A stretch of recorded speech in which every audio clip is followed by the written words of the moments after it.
August 12, 2023, the Hindu newspaper analysis front page center seeks to overhaul British era criminal laws. 1860ல் உருவாக்கப்பட்ட IBC and இந்த மாதிரியான acts IPC and CrPC act இது எல்லாத்தையும் reform பண்ணிட்டு ஒரு common கோடு கொண்டு வர ட்ரை பண்ணுறாங்க சென்ட்ரல் கவர்மெண்ட். இது வந்து ரொம்ப வரவேற்க வேண்டிய ஒரு விஷயம். ஏன் அப்படின்னு பார்த்தீங்கன்னா 1860களில் எதெல்லாம் தப்பு கிரிமினல் குற்றம் அப்படின்னு சொன்னாங்களோ அதை நம்ம வந்து 200 வருஷம் கழிச்சும் 150 வருஷம் கழிச்சும் நம்ம என்ன பண்ணிகிட்ருக்கோம் அப்படின்னா ஃபாலோ பண்ணிகிட்ருக்கோம்.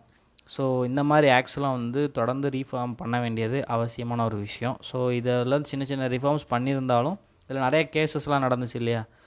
377 தொடர்பான கேஸ்லாம் நடந்துச்சு, அடல்ட்ரி தொடர்பான கேஸ்லாம் நடந்துச்சு. ஸோ இந்த மாதிரி கேஸ்லாம் நடந்து சுப்ரீம் கோர்ட் தீர்ப்புலாம் சொன்னாங்க. இது எல்லாமே ஐபிசி ரிலேட்டடான விஷயந்தான். இப்போது இதுக்கு வந்து ஒரு நியூவாக மாடர்னாக தேவைப்படுற ஒரு ஒட்டுமொத்த விஷயத்தையும் வந்து கொண்டு வர போகிறாங்க. இதில் ஹைலைட்ஸ் பார்த்தோன்னா ஐபிசி 1860 பாரதிய நியாய சன்ஹிதா அப்படிங்கிற ஒரு கோட் மூலமாக ரீப்ளேஸ் பண்ண போகிறாங்க. கிரிமினல் ப்ரொசீஜர் கோட் 1898 இந்த பாரதிய நகரிக சுரக்ஷா சன்ஹிதா அப்படிங்கிற ஆக்ட் மூலமாக ரீப்ளேஸ் பண்ண போகிறாங்க. இந்தியன் எவிடன்ஸ் ஆக்ட் 1972 பாரதிய சக்ஷியா அப்படிங்கிற ஆக்ட் மூலமாக வந்து ரிப்பீல் பண்ண போகிறாங்க. இதில் இன்னொரு முக்கியமான விஷயம் செடிஷன், அதாவது தேச துரோக சட்டம்னு ஒரு சட்டம் இருக்குது, அதை வந்து ரிப்பீல் பண்ண போகிறாங்க. அண்ட் அதுக்கு பதிலாக அந்த பிஎன்எஸில் பாரதிய நியாய சங்கீதாவில் செக்ஷன் 150 அந்த அஃபென்ஸை பற்றி பேசப்போகுது. பட் செடிஷன்ற வார்த்தை யூஸ் பண்ணாமல் endangering sovereignty, unity and integrity of India, நாட்டினுடைய ஒருமைப்பாடு மற்றும் இறையாண்மை பாதிப்பு விளைவிக்கக்கூடிய செயல்கள் அப்படிங்கிற ஒரு விஷயத்தில் அதை பேச போகிறாங்க.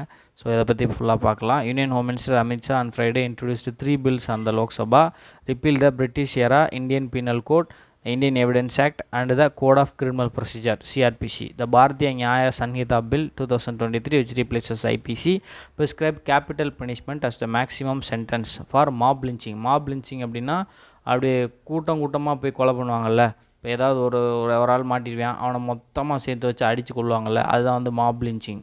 சரியா? And suggest 10 year imprisonment for sexual intercourse with women on the false promise of marriage. அதாவது திருமணம் செய்வதாக ஏமாற்றி உறவு வைத்து கொள்ளுதல். இந்த பிரச்சனைகளுக்கு 10 வருஷம் சிறை தண்டனை. இதெல்லாம் வந்து ஒரு ரிமார்க்கபிளான விஷயம் அப்படின்னு சொல்லி இவங்க வந்து குறிப்பிட்றாங்க. அது முக்கியமான விஷயம், புதுசாக ஆட் பண்ணியிருக்கிறது அப்படின்ற மாதிரி விஷயங்களை பேசுகிறாங்க. The bill however states that sexual intercourse by a man with his own wife, the wife not being under 18 years of age is not rape. அதாவது இந்த இடத்துல வந்து மரைட்டல் ரேப்பை வந்து கிரிமினலைஸ் பண்ணலை. இது ஸ்டில் வந்து தப்பான விஷயம். ஏன்னா மரைட்டல் ரேப் வந்து எப்போவுமே ஒரு ஒரு கான்ஃப்ளிக்டான ஒரு விஷயந்தான். மரைட்டல் ரேப்னால் திருமணம் செஞ்சுட்டாங்க அப்படிங்கிறதுக்காக பெண்ணோட உறவு கொள்வது சரி அப்படின்னு சொல்லி பேசுகிற மாதிரி இருக்கும். அது தப்பு. என்னதான் இருந்தாலும் கன்சென்சஸ்ங்கிறது தான் ரொம்ப ரொம்ப முக்கியமான விஷயம். திருமணம் ஆகுதோ ஆகலையோ ரெண்டாவது விஷயம். பெண்ணோட உரிமை இல்லாமல் அதை நம்ம தொட முடியாது. இது ஆணுக்கும் பொருந்தும். சரியா? பட் நம்ம வந்து பெண்ணாக வந்து அதிகமாக பாதிக்கப்படுறாங்க இந்த இடத்துல. ஸோ மரைட்டல் ரேப்புங்கிற விஷயத்தை பற்றி இந்த இடத்துல வந்து கிரிமினலைஸ் பண்ணலை. சரியா? அப்படின்னா அது கிரிமினல் குற்றம் இல்லை அப்படின்ற மாதிரி தான் கொண்டு வருவாங்க. ஏன்னா இப்போ கொண்டு வர்றது கிரிமினல் லாஸ் தானே, ஐபிசி தானே ரிமூவ் பண்ணுறாங்க, ரிப்பீல் பண்ணுறாங்க. ஸோ இது கிரிமினல் குற்றம் இல்லைன்ற மாதிரி தான் கொண்டு வராங்க. Also said the section on sedition has been repealed. The bill for the first time defines terrorism and offences such as separatism, armed rebellion against the government, challenging the sovereignty of the country, which were earlier mentioned under different provisions of the law. இந்த டெரரிசமான ஒவ்வொரு ஆக்டிவிட்டீஸான சச்சஸ் separatism, அதாவது பிரிவினைவாதம்னு சொல்லுவாங்க, ஆயுதம் தாங்கிய கிளர்ச்சி, இதெல்லாம் வந்து இந்தியாவினுடைய இறையாண்மை பாதிக்கக்கூடிய விஷயங்கள். இதுக்கெல்லாம் தனித்தனி சட்டங்கள் தான் இருந்துச்சு. முதல்ல இந்த மாதிரி ஒரு கிரிமினல் கோடு கீழே கொண்டு வர்றாங்க. The bill proposes 313 amendments that will bring revolutionary changes to the criminal justice system. 313 amendments வந்து கொண்டு வரப்போகுது. Mister Shah introduce to the Bharatiya Nyaya Sanhita bill 2023, Bharatiya Nagarik Suraksha Sanhita Bill 2023, Bharatiya Sakya Bill 2020 that will replace the IPC Criminal Procedure Code 1898 and the Indian Evidence Act 1872. அது வந்து page number 16 கொடுத்துருக்காங்க. அது பார்க்க Mr. Shah said that the changes were done to provide speedy justice and create a legal system that addresses contemporary needs of the people.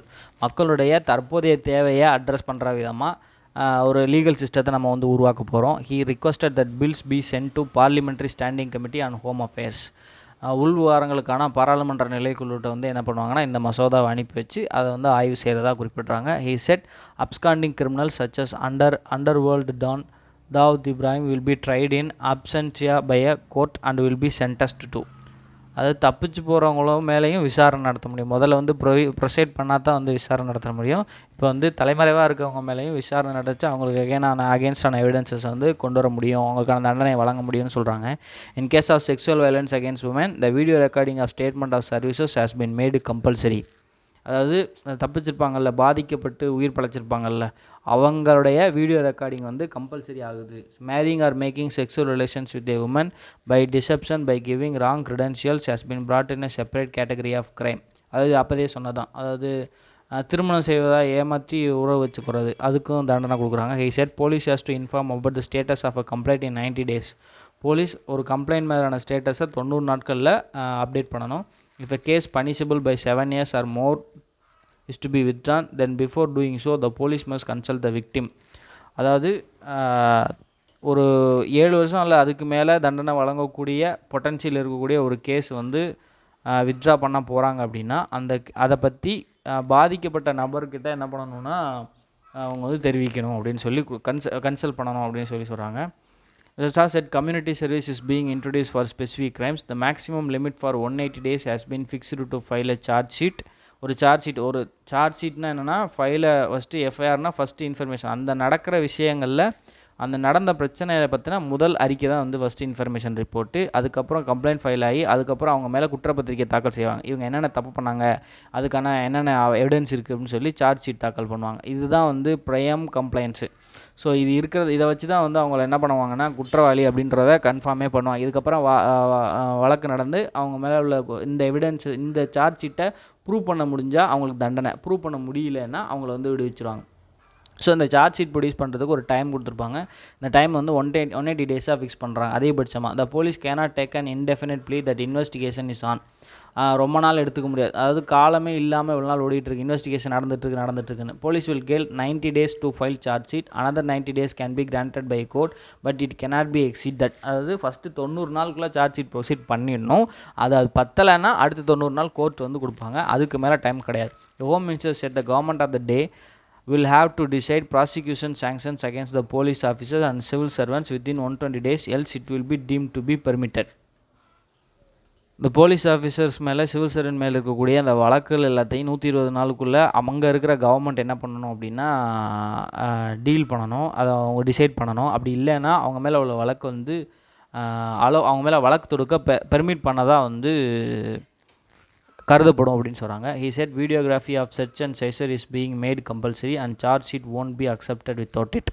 அதாவது நம்ம இந்த தேடி பிடிச்சி வீட்டில் வந்து சர்ச் பண்ணுவாங்கல்ல, சர்ச் பண்ணி அந்த கைப்பற்றப்பட்டதெல்லாம் சொல்லுவாங்கல்ல, இதுக்கெல்லாம் வந்து வீடியோ ப்ரூஃப் வேணும் அப்படின்றாங்க. அப்படி இல்லைனா சார்ஜ் ஷீட் அக்செப்ட் பண்ணிக்க மாட்டாங்க. இதெல்லாம் வந்து ஒரு நல்ல மூவ். ஏன்னா நிறைய இடங்களில் சும்மா வந்து கேப்சர் பண்ணோம் அப்படின்னு சொல்லி கூட கொடுத்துருவாங்க. நீங்கள் எந்த படத்தில் சிங்கம் படத்தில் பார்த்துருப்பீங்களா, அந்த வில்லனோட தம்பி வருவான், அவன் கார்லேயே சாராயத்தை கைதை கடத்திட்டு வந்தான்னு சொல்லி அவனே பிடிச்சி உள்ள அரெஸ்ட் பண்ணிடுவாங்கல்ல. இப்போ வீடியோகிராஃபி இருந்துச்சுன்னா தான் வீடியோவில் போய் எடுத்துருக்கணும், எப்படி இருந்திருக்கணும், கார் வரும், அவங்க பிடிச்சிருப்பாங்க, அண்ட் வீடியோ அதோடு சர்ச் பண்ணும் போதே வீடியோ எடுக்கணும், அண்ட் அதெல்லாம் கிடைக்கணும். இந்த மாதிரி விஷயங்கள்லாம் ரெடி பண்ணுவாங்க. பட் அவர் இதெல்லாம் ட்ராமாவாக மேட் பண்ண முடியும். பட் அவர் இது ஒரு நல்ல step. The conviction rate is presently low. We aim to take it to 90%. Conviction ரேட்னா ஒருத்தவங்க மேலே அக்யூஸ்டுங்கிறது ஜஸ்ட் கம்ப்ளைண்ட் பண்ணுறது, அவங்களுக்கு தண்டனை வழங்குது, அதான் conviction rate. The forensic collection of evidence compulsory in all crimes punishable by 7 years. 7 ஆண்டுகளுக்கு மேலே தண்டனை வழங்கக்கூடிய எல்லா குற்றங்கள்லையும் ஃபாரன்சிக் கலெக்ஷன் வந்து எவிடன்ஸோட கலெக்ஷன் வந்து கண்டிப்பாக வந்து பண்ணியே ஆகணும். தடயவியல் எவிடன்சஸ்ன்னு சொல்லுவாங்க, அந்த மாதிரி எல்லா எவிடன்ஸும் கலெக்ட் பண்ணியே ஆகணும். He added that the police officer will be designated in each police station who will certify to the relatives of an accused that he or she in police custody. ஒவ்வொரு போலீஸ் ஸ்டேஷன்லையும் யாரையோ ஒருத்தரை police கஸ்டடியில் வச்சுருக்காங்க அப்படின்னா அவரோட ரிலேட்டிவ்ஸ்க்கு inform பண்ணுறதுக்கு ஒவ்வொரு police ஸ்டேஷன்லேயும் ஒரு போலீஸ் ஆஃபீஸருக்கு பொறுப்பு ஒப்படைக்கப்படும். ஸோ தட் அவர் அந்த இல்லீகல் டீடைன்மெண்ட்டை வந்து தவிர்க்கிறாங்க. கஸ்டடியல் லாக்அப்பு, கஸ்டடியல் டெத்து இதெல்லாம் வந்து குறைக்கணும்னு சொல்லி ட்ரை பண்ணுறாங்க. So that a person with political clout does not get advantage of rules on remission of sentence like we saw in Bihar, we have decided that death sentence can only be remitted to life sentence. can be only limited only up to 7 years. 7 years imprisonment can be waived off only up to 3 years. People with political clout will not be spared. அதாவது remittances வந்து குறைக்கிறாங்க. Remission அப்படின்னா தண்டனை காலத்தை குறைக்கிறது, சரியா, தண்டனையோட காலத்தை குறைக்கிறது. So death sentence கொடுத்துருந்தாங்க அப்படின்னா அவங்களுக்கு வந்து குறைச்சா ஆட்டோமேட்டிக்காக லைஃப் சென்டென்ஸாக தான் ஆகும், அவங்கள வந்து விடுவிக்க முடியாது. பேடன்ற வார்த்தை வந்து முழுமையாக மன்னிக்கிறது, சரியா, முழுமையாக நீங்கள் டெத் சென்டென்ஸ் கொடுத்தாலும் முழுமையாக மன்னிச்சிருவாங்க. பட் ரெமிஷன் பண்ணாமல், பேடன் பண்ணாமல் ரெமிஷன் பண்ணாங்க அப்படின்னா டெத் சென்டென்ஸுக்கு பதிலாக லைஃப் சென்டென்ஸ் இருக்கும். ஒருவேளை லைஃப் சென்டென்ஸில் இருந்தாங்கன்னா அதுக்கு பதிலாக 10 இயர்ஸ் சென்டென்ஸ் இருக்கும். அதுக்கு மேலே 7 இயர்ஸ் வரைக்கும் இருந்தாங்க அப்படின்னா 3 இயர்ஸ் வந்து குறைச்சி கொடுப்பாங்க. இதுதான் வந்து ரெமிட்டன்ஸஸோடைய பாலிசியாக மாற்றிருக்கிறாங்க. ஸோ ரெமிட்டன்ஸை வந்து ரெகுலேட் பண்ணியிருக்காங்க இந்த பில்லு மூலமாக. ஸோ இதை பற்றி ஃபர்தராக வந்து இன்ட்ரொடியூஸ் பண்ணோம். இது வந்து ஒரு முக்கியமான விஷயம். நாட்டோட கிரிமினல் கோடையே மாற்றுறதுக்கு நிறைய வந்து சேஞ்ச் பண்ணியிருக்காங்க. ஸோ இது என்ன அப்படின்னு சொல்லி நம்ம ஃபுல்லாக பேக்ரவுண்டரில் பார்க்கலாம். அண்டு நாவ் இது வந்து நியூஸ்லேருந்து கிடைக்கக்கூடிய details. More brick structures unearthed at Porpanaikottai Sangam era site. சங்ககால பகுதியில் வந்து இந்த மாதிரி ஒரு பிரிக் ஸ்ட்ரக்சர்ஸ் கண்டுபிடிச்சிருக்காங்க. அதாவது செங்கற்களாக கட்டப்பட்ட கட்டுமானங்கள் கண்டுபிடிச்சிருக்காங்க. ஸோ இது வந்து யூனிட் 8ல் ரொம்ப முக்கியமானது. A portion of a circular brick structure has been unearthed by archaeologist at Porpanaikottai Sangam era site in Pudukkottai. So இதில் நமக்கு விஷயம் தெரிஞ்சிடுது. முதல்ல வந்து அது வந்து ஒரு பிரிக் ஸ்ட்ரக்சர், ரெண்டாவது அதோடைய ஷேப்பு சர்க்குலர் பிரிக் ஸ்ட்ரக்சர், மூணாவது எந்த ஏரியா பொற்பனைக்கோட்டை, நாலாவது அது எந்த டிஸ்ட்ரிக்ட்டு புதுக்கோட்டை, அஞ்சாவது அது எந்த காலத்தை சேர்ந்தது, நாலாவது எந்த காலத்தை சேர்ந்தது, சங்ககாலம்.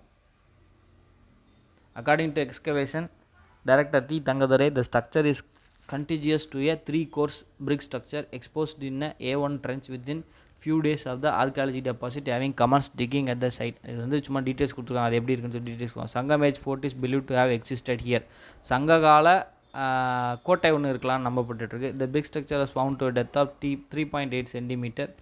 ZA1 ட்ரென்ச்னா நான் ஏற்கனவே சொன்ன மாதிரி இந்த ஒவ்வொரு செக்ஷனையும் தனித்தனியாக கட் பண்ணி ஒவ்வொரு பேர் வைப்பாங்க. அந்த பேரில் உள்ளதை பற்றி சொல்லியிருக்காங்க, அதெல்லாம் நமக்கு தேவையில்லை. We have exposed portions of a couple of water channels built with the bricks. So water சேனலும் இங்கே இருக்குது. அஞ்சாவது விஷயம், இந்த பிரிக்ஸோட தொடர்புடைய வாட்டர் சேனல்ஸும் கண்டுபிடிச்சிருக்காங்க. வாட்டர் சேனல்ஸ்னால் அந்த நீர் வழி போகிறது. அடுத்து a couple of brick structures have been found at depth of 32 cm in the adjacent trench. பக்கத்துலேயும் ஒரு brick structure இருக்குது. One of them runs to a length of 200 cm. However, it would require more digging to assess the nature and purpose of the structure. So இது எதுக்காக கட்டப்பட்டது, இதனுடைய பயன்பாடு என்ன அப்படிங்கிறத கண்டுபிடிக்கிறதுக்கு இன்னும் நம்ம நிறைய தேட வேண்டியது இருக்குது. Over 355 antiques including a gold nose stud, அதாவது மூக்குத்தி, hopscotch, spouts, pieces of glass bangles and beds, green stones, terracotta lamp, coins, spindle hole, rubbing stone, besides 11 graffiti have been found at the site so far. இது வரைக்கும் பாட் sets comprising glassware, பிளாக்வேர், இதெல்லாம் வந்து மட்பாண்டங்கள். Roof tail, பெர்ஃபோரேட்டட் வேர்னால் நம்ம வந்து இந்த சல்லடை மாதிரி use பண்ணுவோம்ல, அதான் பெர்ஃபோரேட்டட் வேர். அது வந்து இங்கெங்கே ஹோல்ஸாக இருக்கும், சரியா, ஒரு பானை மாதிரி இருக்கும், ஹோல்ஸாக இருக்கும், பெர்ஃபோரேஷனுக்கு யூஸ் பண்ணுவாங்க perforated wares. And 3 pieces of rouletted ware, a distinctive type of decorated pottery. இது ஃபுல்லாமே பாட்ரி, எல்லாமே வந்து இந்த மட்பாண்டங்கள். Also been found. One of the 3 pieces is hopscotch. Hopscotch made of rouletted ware is a rare and important find. இது வந்து ரொம்பவே ரேராக தான் இருக்கும். ஸோ அது வந்து important. Porpanaikottai situated about 6.5 km to the east of Pudukkottai town is one of the new sites where archaeology took up excavation this year after studies carried out with light detection and ranging LIDAR. So இப்போ இதை ஞாபகம் வச்சுக்கோங்க, எதை use பண்ணி வந்து archaeology method வந்து கண்டுபிடிக்கிறாங்க அப்படின்னா லைட் டிடெக்ஷன் அண்ட் ரேஞ்சிங்ன்ற லிடார். இது வந்து remote sensing method. A fort had existed here. A habitation mound spread over 1.26 hectares is believed to have existed within the fort. இந்த 1.5 ஹெக்டேரில் வந்து ஒரு வால்டை இருந்திருக்கணும் அப்படின்னு நம்பப்பட்டுருக்கு. Excavation have been taken up in this area. 14 trenches have been dug so far. 16 குழிகள் தோண்டப்பட்டிருக்கு. Significantly all the trenches have been dug in private property owned by 6 individuals. இது வந்து அது ரிலேட்டடான விஷயம். ஸோ நமக்கு கண்டுபிடிச்சதில் 6வது விஷயம், இந்த மாதிரி ஆர்கியாலஜிக்கல் சைட்டிங் இருக்குது அப்படிங்கிறத கண்டுபிடிக்கிறதுக்கு யூஸ் பண்ணுற டெக்னிக் வந்து லிடார் டெக்னாலஜி. இது வந்து ரிமோட் சென்சிங் மூலமாக வந்து கண்டுபிடிக்கிறாங்க. ஸோ இப்போ ரிமோட் சென்சிங்கோட அப்ளிகேஷன்ஸில் இதையும் எழுதலாம். ஸோ 2 விஷயம் ஞாபகம் வச்சுக்கோங்க. நீங்கள் ஆர்கியாலஜிஸை பற்றி மெயின்ஸ் கொஸ்டின் கேட்கும்போது இங்கேயும் வந்து இதை பற்றியும் எழுதலாம், லிடாரை பற்றியும் எழுதலாம், லைட் டிடெக்ஷன் அண்ட் ரேஞ்சிங்கை பற்றியும் எழுதலாம். நீங்கள் ஜாகிரஃபியில் ஜிஏஎஸ்னு ஜியாகிரபிக்கல் இன்ஃபர்மேஷன் சிஸ்டம்னு சொல்லி குரூப் ஒன் மெயின்ஸில் ஜாகிரஃபியில் ஒரு ஏரியா இருக்குது. நீங்கள் அந்த ஏரியாவில் ரிமோட் சென்சிங் பற்றி படிக்க வேண்டியது இருக்கும். இப்போ இந்த ரிமோட் சென்சிங் பற்றி படிக்கும்போது இப்போ ரிமோட் சென்சிங்கோட அப்ளிகேஷன்ஸ் கேட்பாங்க. ஸோ நம்ம நார்மலாக டிசாஸ்டர் மேனேஜ்மெண்ட் அது இதுன்னு எழுதுவோம். இப்போ ஹிஸ்டாரிக்கலாக ஒரு பாயிண்ட்டும் எழுதலாம். லிடாருங்கிற ரிமோட் சென்சிங் டெக்னாலஜியை யூஸ் பண்ணி தான் ஆர்கியாலஜிக்கல் சைட்ஸ் எல்லாம் என்ன பண்ணுறாங்க அப்படின்னா முன்கூட்டியே வந்து சென்ஸ் பண்ணுறாங்க. ஸோ தட் அதில் ஏதாவது இருக்கா இல்லையா அப்படிங்கிறத கண்டுபிடிக்கிறதுக்கு வாய்ப்பு இருக்குது அப்படின்னு சொல்லிட்டு எக்ஸாம்பிள் ரீசெண்டாக நடந்த பொற்பனைக்கோட்டை அகழ்வாராய்ச்சியில் இந்த மாதிரி தான் வந்து கண்டுபிடிச்சிருக்காங்க. ஒரு ஃபோர்ட் இருக்கலாம் அப்படின்னு சொல்லி கண்டுபிடிச்சி அதை எக்ஸ்கவேட் பண்ண ஆரம்பித்து ஒரு பிரிக் ஸ்ட்ரக்சர் கண்டுபிடிச்சாங்க அப்படின்னு ஒரு எக்ஸாம்பிள் எழுதலாம். நீங்கள் வந்து ஒரு டிஃப்ரெண்ட்டான பாயிண்ட் எழுதியிருப்பீங்க. ஏன்னா ஆர்கியாலஜியோட கனெக்ஷனை பெரும்பாலும் யாரும் எழுத மாட்டாங்க மேக்ஸிமம் ரிமோட் சென்சிங்கில். ஸோ ஒரு டிஃப்ரெண்ட்டான பாயிண்ட் எழுதியிருப்பீங்க, அதுக்கு ஒரு எக்ஸாம்பிள் கொடுத்துருப்பீங்க. அதுவே உங்கள் ஆன்சரோட பெரிய வேலிட் பாயிண்ட்டை கிரியேட் பண்ணியிருக்கும். அதுவும் ரீசெண்டாக நடந்த பொற்பனைக்கோட்டை எக்ஸ்கவேஷன் எழுதுனீங்க அப்படின்னா, ஒரு வேளை இது அடுத்த வருஷம் நடந்தால் கூட அது கரண்ட் அஃபேர்ஸ் தான். 1 இயரில் நடந்த கரண்ட் அஃபேர்ஸ் நீங்கள் எழுதுனீங்க அப்படின்னா வந்து ஒரு வேலிடான கரண்ட் அஃபேர்ஸ் பாயிண்ட் நீங்கள் தூக்கி எக்ஸாம்பிளாக கொடுக்குறீங்க. அது வந்து ரொம்ப ஸ்ட்ராங்கான ஒரு பாயிண்ட்டாக மாறிடும். சரியா? ரைட், அடுத்த நியூஸ் பார்க்கலாம். இது ஜஸ்ட் நியூஸ் மட்டும்தான். India's first fuel outlet run by women convicts inaugurated இந்த சிட்டி. அதாவது சென்னையில் லான்ச் பண்ணியிருக்காங்க. உமன் கன்வின்ஸ்லாம் இருப்பாங்கல்ல, அதாவது பெண் கைதிகள் இருப்பாங்கல்ல, அவங்களால நடத்தப்படக்கூடிய பெட்ரோல் பல்க், இதுதான் வந்து இந்தியாவுடைய முதல் பல்க் சென்னையில் ஸ்டார்ட் பண்ணியிருக்காங்க. ஸோ இதுதான் நியூஸு, ஞாபகம். லூனா 25 இது வந்து ரஷ்யாவோடது. ஸோ இதை வந்து கொஸ்டின் கேட்கலாம். லூனா 25 அப்படின்னு ரீசெண்டாக 3க்கு லான்ச் பண்ண ஒரு சேட்டலைட் வந்து யாரோடது? ராஸ்காஸ்மஸோடது. ஸோ இதை பற்றி பார்க்கலாம். ஃப்ரைடே லான்ச் பண்ணியிருக்காங்க, அதாவது நேற்று. அந்த 3 would not impede சந்திராயன் 3 வந்து அஃபெக்ட் பண்ணாது. ஏன் அப்படின்னா 2 பேருமே சவுத்து போல் லான்ச் பண்ண ட்ரை பண்ணுறாங்க. முதல்ல சவுத்து போல் லான்ச் பண்ணுறதுக்கு ட்ரை பண்ண கண்ட்ரிஸ் இவங்க 2 பேருமே. சவுத் போலில் 2 பேரும் தலையிறங்கின முதல் கண்ட்ரி அப்படின்னு பேர் வாங்க முயற்சி பண்ணிட்டுருக்காங்க. 2 பேருமே இன்னொரு பிரச்சனை, 2 பேருமே லேண்ட் ஆகுறது ஆகஸ்ட் 23 தான். இவங்க நேற்று தான் லான்ச் பண்ணாங்க, ஆனால் ஆகஸ்ட் 23 போடுறாங்க. நம்ம ஜூலையிலே லான்ச் பண்ணிட்டோம், பட் ஆகஸ்ட் 23 எடுத்துருக்கோம். Luna 25 was launched from Russia's Vostochny space craft in the country's far east region and Friday. It's lunar lander is expected to reach the moon on August 23. பாருங்கள், Luna 25 and Chandrayaan 3 have different landing areas plan. வெவ்வேறு இடங்களில் வந்து தரையிறங்கிறத அறிவிச்சிருக்காங்க. There is no danger that will hamper each other function or collide. ஒருத்தர் பிரச்சனை வந்து பணிகளை வந்து தடை செய்யாது, அதே சேத்தில் ரெண்டும் மோதிக்கொள்ளாது. There is enough space on the moon for every எல்லாத்துக்குமே போதுமான இடம் இருக்குது அப்படின்னு சொல்லி சொல்கிறாங்க. லூனா 25 இஸ் ஸ்டாட்டிக், அதாவது நிலையானதாக தான் இருக்குமே தவிர அது வந்து மூனோட சர்ஃபேஸில் மூவ் ஆகிட்டே இருக்காது. ஒவ்வொரு நம்மளோட வந்து லேண்டர் அண்ட் ரோவர் ரெண்டுமே இருக்குது. நம்மளுடைய கான்செப்ட் படி லேண்டர் இருக்கும், ரோவர் மூவ் ஆகிட்டே இருக்கும்.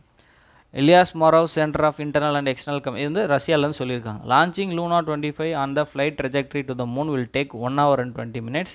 த duration of the flight from earth to moon is 5 days. அங்கேருந்து அவங்க 1.5 மணி நேரத்தில் எர்த்துலேருந்து வெளியே அனுப்பிட்டாங்க. அண்ட் 5 நாளில் மூணை ரீச் பண்ண போகிறாங்க.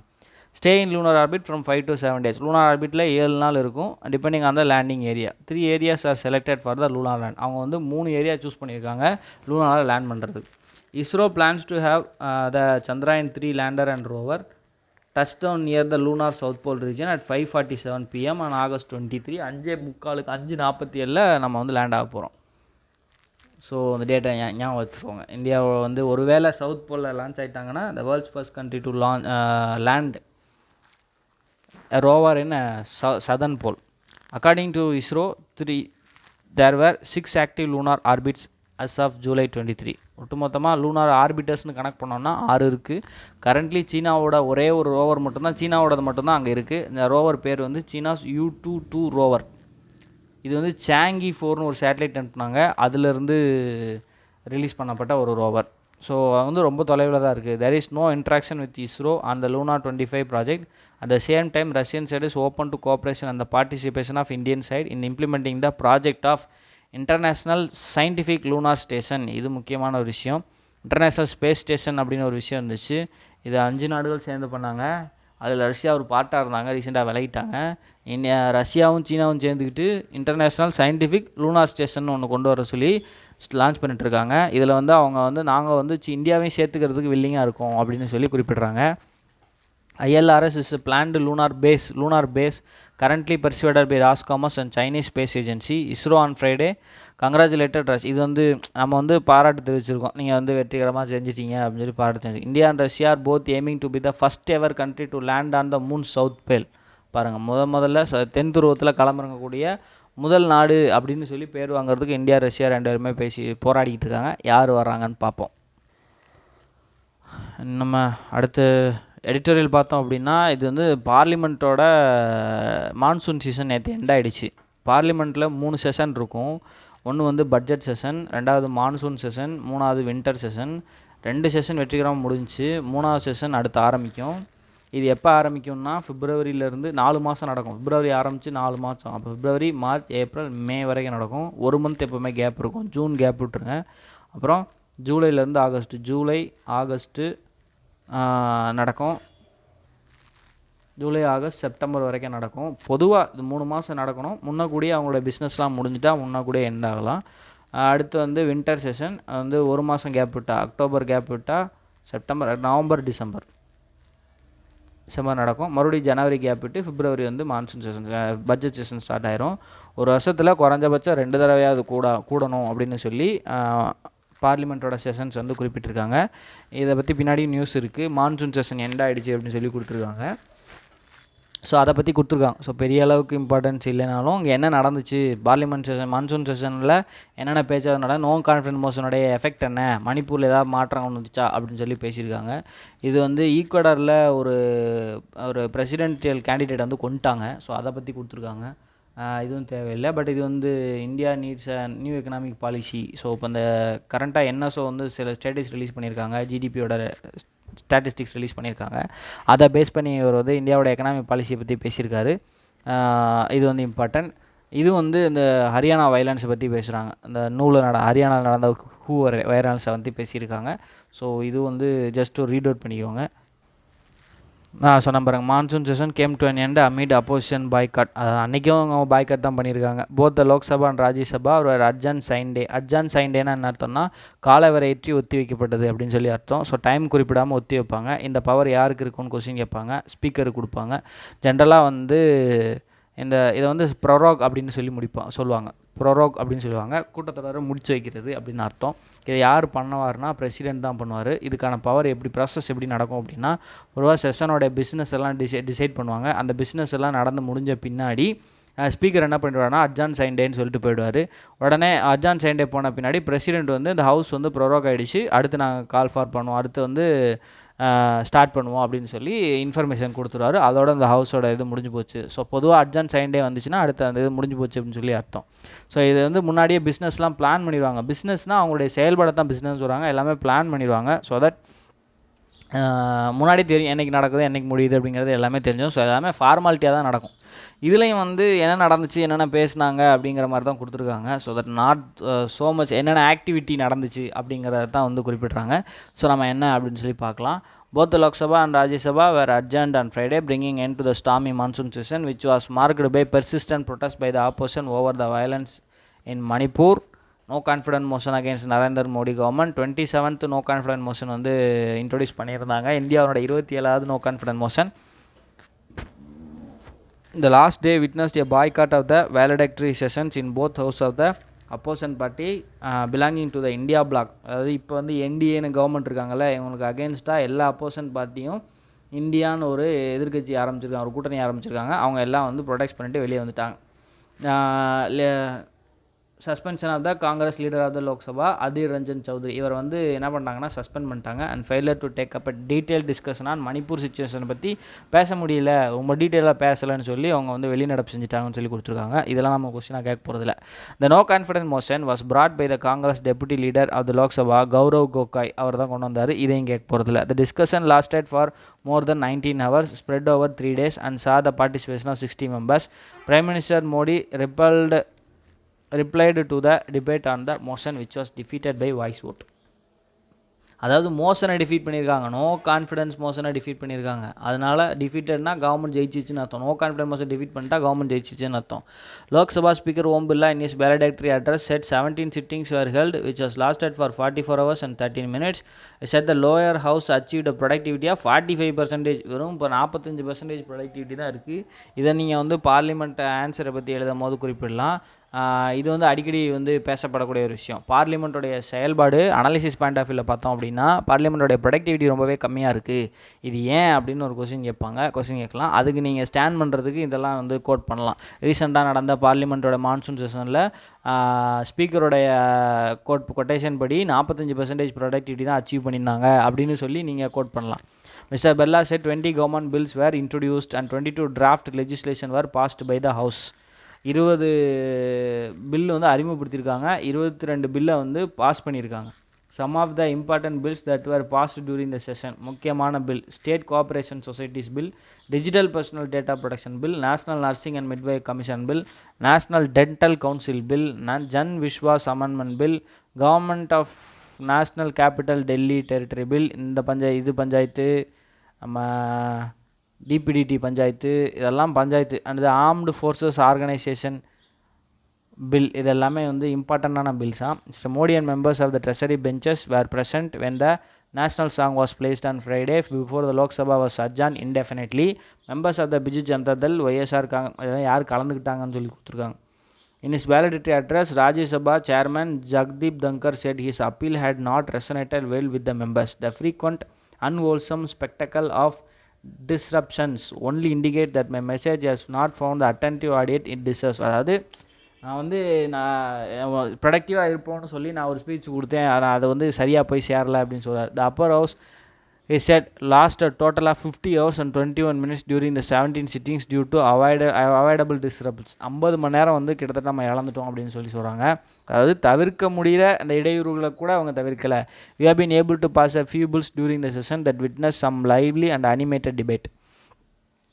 We could take up questions on a few occasions, but I feel the productivity of the question hour could have been much better. Question அவருடைய ப்ரொடக்டிவிட்டி ஜாஸ்தியாக இருக்கணும் அப்படின்னு சொல்லி எதிர்பார்க்குறாங்க. ராஜ்யசபாவோட கொஸ்டின் அவர் 12 மணிக்கு தான் ஸ்டார்ட் ஆகும். லோக்சபாவோட கொஸ்டின் அவர் லோக்சபாவோட கொஸ்டின் அவர் 11 மணிக்கு வந்து பார்லிமெண்ட்டோட செஷன் ஸ்டார்ட் ஆகும். 11 மணிக்கு ஸ்டார்ட் ஆகும்போது அது கொஸ்டின் அவர். 12 மணிக்கு வந்து 0 ஹவர் ஸ்டார்ட் ஆகும். ரெண்டுலேயுமே கேள்வி தான் கேட்பாங்க. இதில் முன்னக்கூடியே சொல்லிவிடுவாங்க, எல்லா தகவலும் கொஸ்டின்லாம் முன்னாடியே கொடுத்துருவாங்க. இது வந்து கொஸ்டின் கொடுத்து ஆன்சர் எழுதுறது, இது திடுப்புன்னு ஸ்பாட் டெஸ்ட் வைக்கிறது. இதுதான் ரெண்டுக்குள்ள டிஃப்ரென்ஸ். ரெண்டுமே கேள்வி தான் கேட்பாங்க. சரியா? இது வந்து லோக்சபாவில் இந்த செட்டப்பு. ராஜ்யசபாவில் அப்படியே உல்ட்டாவாக இருக்கும். 11 மணிக்கு வந்து 0 வரும், 12 மணிக்கு வந்து கொஸ்டின் அவரும் ஸ்டார்ட் பண்ணுவாங்க. சரியா? இது ஒரு information. The chairman said it was wrong to say that bill were passed in the absence of opposition members. They decided to boycott the proceeding and choose not to perform their constitutional duty. அவங்க இல்லாமல் வந்து பில்லை pass பண்ணிட்டீங்கன்னு சொல்லக்கூடாது, அவங்க வந்து தங்களுடைய அரசியலமைப்பு கடமையை செய்ய மறுத்துட்டாங்க அப்படின்னு சொல்லி அவர் குறிப்பிட்டார். Mister Modi skipped the Rajya Sabha entirely during the session. அந்த பக்கம் போய் எட்டி பார்க்கல. He was also absent on Friday when the House felicitated the retiring members. Normally, Prime Minister are present when members retire from the Rajya Sabha. Today, PM was missing. Congress chief whip Jairam Ramesh, அதாவது பொதுவாக வந்து ராஜ்யசபாவில் வந்து 2 வருஷத்துக்கு ஒரு தடவை 1/3 members வந்து retired ஆவாங்க. ஸோ அதுக்கான டியூரேஷன் வரும்போது இங்கே மெம்பர்ஸ் 10 மெம்பர்ஸ் வந்து என்ன இருக்காங்கன்னா ரிட்டையர்டாக இருக்காங்க. பொதுவாக அப்படி ரிட்டையர்ட் ஆகும்போது பிஎம்லாம் ப்ரெசென்ட் ஆவாங்களாம். பட் இதில் வந்து பிஎம் ப்ரெசென்ட் ஆகலை அப்படின்னு சொல்லி குறிப்பிட்றாங்க. அடுத்து அந்த நியூ கிரிமினல் லாஸ் ஒன்று கொண்டு வர போகிறாங்க இல்லையா, அது வந்து அன்லாஃபுல் ஆக்டிவிட்டீஸ் ப்ரிவென்ஷன் ஆக்ட்னு ஒரு ஆக்ட் இருக்குது. அப்புறம் வந்து Maharashtra control of organised crimes ஆக்ட்னு ஒரு ஆக்ட் இருக்குது. இந்த 2 ஆக்டை எந்த விதத்துலையும் பாதிக்காது அப்படின்னு சொல்லி எக்ஸ்ப்ளனேஷன் கொடுத்துருக்காங்க. Though terrorism has for the first time been defined as a separate offence இந்த பாரதிய நியாய சன்ஹிதா. இந்தியன் பீனல் கோடில் ஐபிசியில் அது இல்லை, பட் வந்து பாரதிய நியாய சன்ஹிதாவில் அதை கொண்டு வர்றாங்க.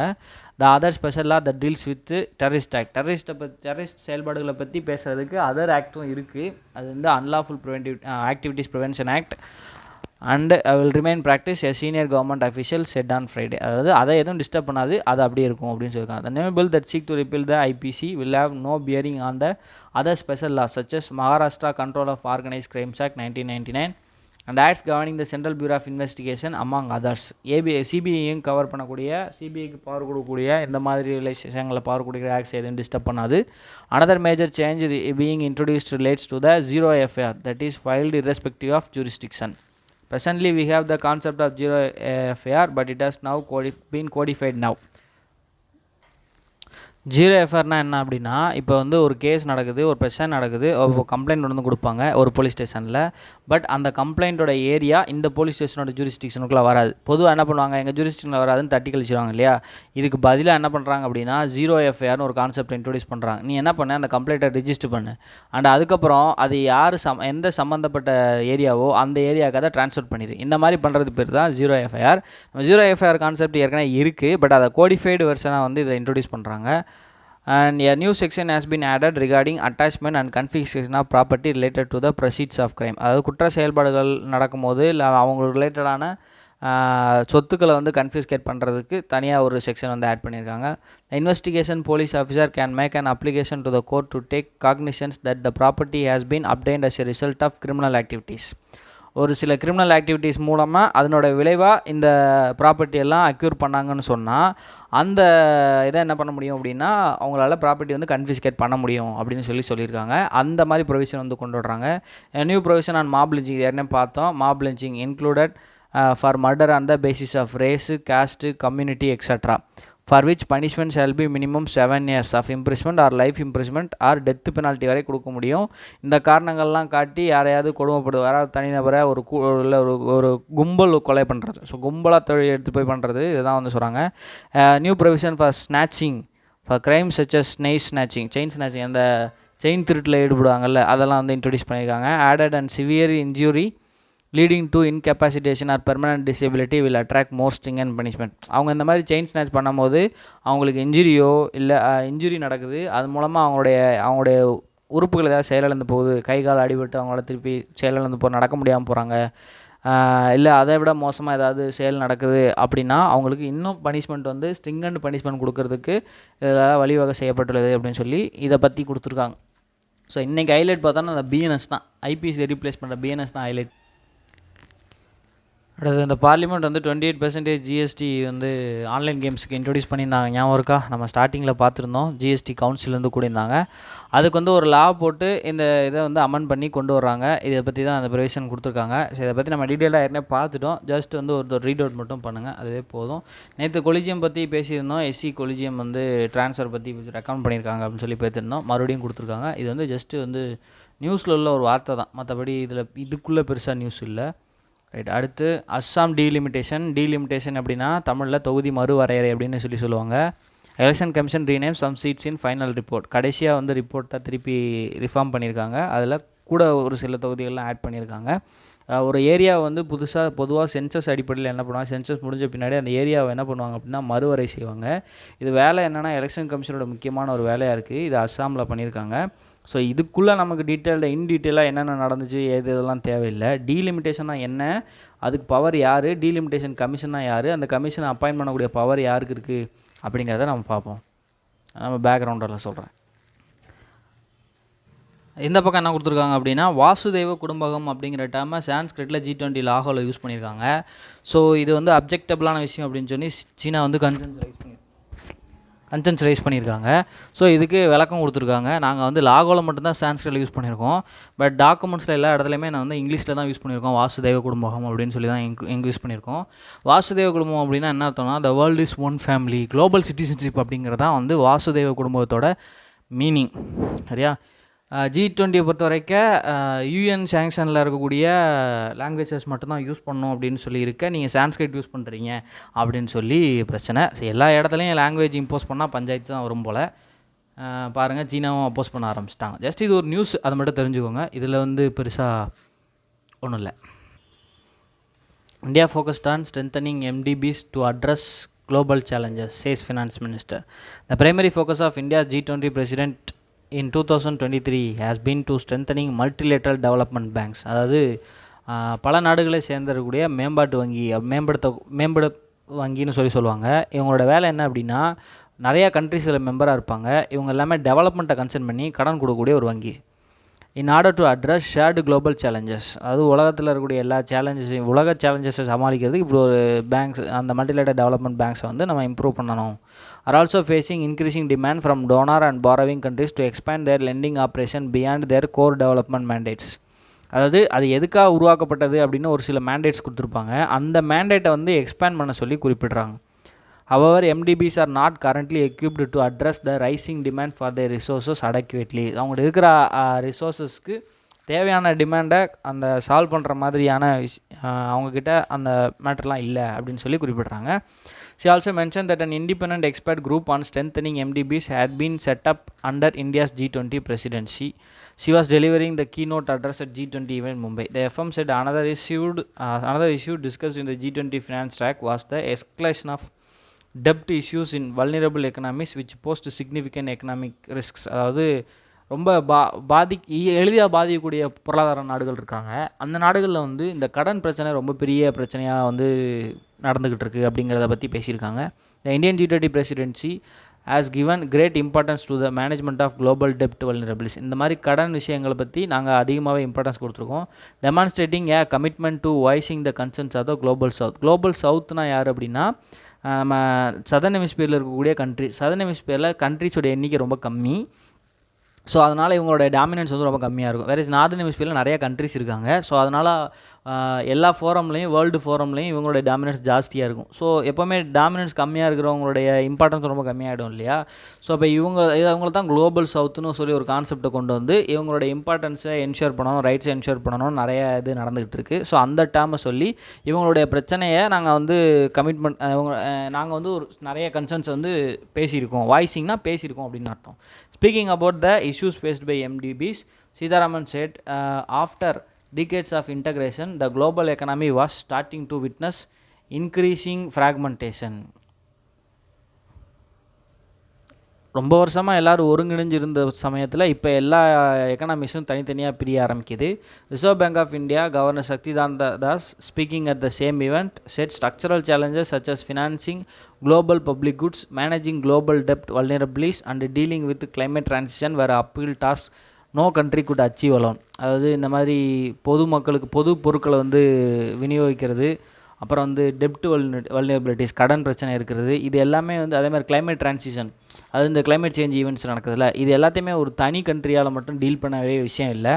It is also important to take note of people-centric transformative changes taking place in member countries like the UPI and financial inclusive initiatives in India. இது வந்து பீப்புளை மையமாக வச்சு கொண்டு வர விஷயங்கள் அப்படின்னு சொல்லி அவர் வந்து குறிப்பிடுறாரு. Wider adaptation of such models would make the world a better place for everyone. இது வந்து நம்மளுடைய மெம்பர் கண்ட்ரிஸ் G20 மெம்பர் கண்ட்ரீஸில் கொஞ்சம் கொஞ்சமாக இந்த மாதிரி விஷயங்கள் அடாப்ட் பண்ணுறாங்க. பட் இதை வந்து இன்னும் இன்க்ளூட் பண்ணும்போது இந்த வேர்ல்டை வந்து ஒரு பெட்டர் பிளேஸாக வந்து மாற்ற முடியுமா அப்படின்னு அவர் சொல்கிறார்.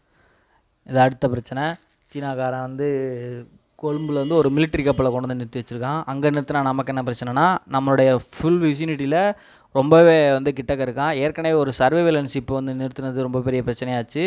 பட் வந்து ஹவர் ஸ்ரீலங்கா வந்து இதுக்கு பெர்மிஷன் கொடுக்கல, டிலே பண்ணியிருக்காங்க. ஏன்னா இந்தியா வந்து ரெசிஸ்ட் பண்ணனால அப்படின்னு சொல்லி கொடுத்துருக்காங்க. பட் ஹவர் இது வந்து ஒரு ஃபார்மல் விசிட் தான், இதில் ஒன்றும் பிரச்சனை இல்லை அப்படின்னு சொல்லி ஸ்ரீலங்கா வந்து சொல்லியிருக்காங்க. பட் இந்தியாவுக்கும் இது வந்து ஆனால் என்ன கருதப்படுது அப்படின்னா, இந்தியா ஜப்பான் இவங்க 2 பேரும் வந்து ஸ்ரீலங்கா கூட ட்ரைலேட்ரல் இன்வெஸ்ட்மெண்ட்ஸ் பண்ணலாம் அப்படின்னு சொல்லி நேற்று தான் வந்து நியூஸில் வந்துச்சு. இன்றைக்கி அந்த கப்பல் வந்துச்சு. உடனேலாம் வந்திருக்காது. பட் வந்து இந்தியா ஜப்பான் வந்து அவங்க கூட அதிகமாக இணக்கமாக இருக்கிறது முன்னாடி ரொம்ப நாள் நடக்கிற விஷயங்கள்ல. ஸோ இதெல்லாம் வந்து இன்றைக்கி தான் வெளியே ஆரம்பிக்குது. பட் என்றைக்கோ வந்து இதெல்லாம் நடக்க ஆரம்பிச்சிருக்கும் இல்லையா. ஸோ அதை வந்து அதுக்கு அகெயின்ஸ்டாக அப்போஸ் பண்ணுறதுக்காக வந்து சீனா வந்து இந்த மாதிரி பண்ணியிருக்காங்க. சீனா அதுக்காக போர்க்கப்பல்லாம் தூக்கிட்டு வர மாட்டாங்க. ஏன்னா அப்போல்லாம் தூக்கிட்டு வந்தால் பெரிய பஞ்சாயத்து ஆகிடும். இவன் ஒரு போர்க்கப்பல் தூக்கிட்டு வந்தால் நம்ம ஒரு போர்க்கப்பல் தூக்கிட்டு வந்தோம்னா இப்படியே அடிஷனாக பஞ்சாயத்து ஆகிடும். ஸோ வந்து சொல்லியிருக்காங்க ஃபார்மல் விசிட்னு சர்வே பண்ணுறதுக்காக கூட இருக்கலாம். ஃபார்மல் விசிட்டில் என்ன இருக்கும், கண்காணிக்கிற கருவி இருக்காதா என்ன, கண்காணிக்கிற விஷயமாக தான் இருக்கும். இந்தியா என்ன பண்ணுறாங்க, சவுத்தில் என்ன பண்ணிகிட்ருக்காங்க அப்படின்னு பார்க்குறதுக்காக கூட இருக்கலாம். Okay, that's all. இந்த ஸ்போர்ட்ஸ் நியூஸ் அவ்வளோதான் இருக்குது. வேறு ஸ்போர்ட்ஸ் நியூஸ் தான் இருக்குது, வேறு எதுவும் இல்லை. ஸோ இன்றைக்கி நியூஸ் வந்து ரொம்ப ஜாஸ்தியாக இல்லை. பட் 4-5 நியூஸ் தான் இருந்துச்சு. அதுவும் ஒரு சில நியூஸ்லாம் வந்து ரொம்பவே இம்பார்ட்டண்ட்டான நியூஸாக இல்லை. பட் பேக்ரவுண்ட் இருக்குது, கண்டென்ட் நிறையா இருக்குது. ஏன்னா சிங்கிள் ஏன்னா அங்கங்கே நிறைய விஷயங்கள் பேசிகிட்டு இருந்தாங்க. ஸோ அதை பற்றி பார்க்கலாம். இந்த டைரக்ட் டேக்ஸ் கலெக்ஷன்ஸ் ஏன் ரிலீவ் பண்ணியிருக்கேன்னா, இது வந்து ஜஸ்ட் வந்து ஒரு கலெக்ஷனோட ரூல் பண்ணுறது தான். இதுலேருந்து பெருசாக கொஸ்டின் கேட்க போகிறது, இந்த மாதம் எவ்வளோ கலெக்ஷன் வந்துச்சு அப்படின்னு சொல்லி கேட்க போகிறது இல்லை. ஜஸ்ட் ஒரு டேர்ம்ஸ் மட்டும்தான். So that's all about today's news. Thank you.